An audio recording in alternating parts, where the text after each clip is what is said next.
It's an insane checkmate here. I often use the opening here. I'm just ignoring what black is doing, actually, because I can see they're just kind of trying to make a lattice. So if someone gives me the middle ground, I generally take it. I can see they're just going for a totally defensive position, so I'm just going to grab the middle ground. And I like my bishop on that square rather than on b5.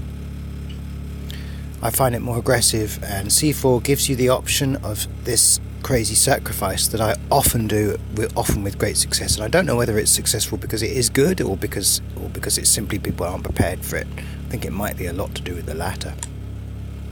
So black decides to have a go at pinning my knight. You know, it's kind of textbook stuff, this. And then I came up with this insane move. What would be the response to this? Well, the response to this that I would expect from a good player would be to advance their d-pawn towards my bishop. But that's not what I want. What I want is for them to take it. I just felt this was the kind of player, because they're doing all this kind of lattice stuff, not really planning, they're not really doing anything imaginative, they're just kind of doing this big defensive lattice. I imagine that they're probably the kind of player that just takes and takes and takes and swaps and swaps. So I think they're going to take this, and if they take this, as you can see, then that e5 square becomes a forking square, a checking forking square for my knight to win back the bishop.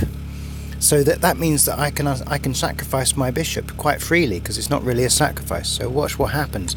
They take it, and now the bishop check. Of course, he's got the option to move his king away, which, to be honest, is the better option. He should never take this. He takes it. Check.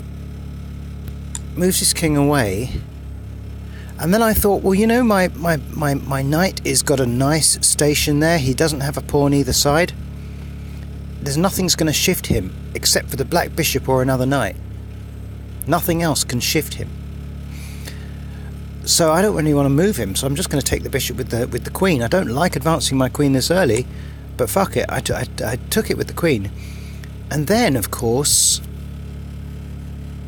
because we've got rid of this f-pawn, as you can see, there is a gap there that cannot be defended.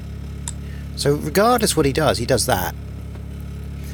And of course, just go back a move, if he hadn't advanced his h-pawn, you know, in this kind of completely without thinking, oh, I'm going to do a defensive lattice, if he hadn't done that, he could have moved his knight to that square and saved the day, but he didn't.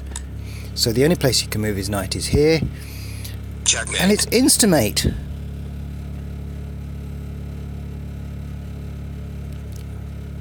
Absolutely amazing, an amazing variation of the bishop sacrifice, which is not a sacrifice.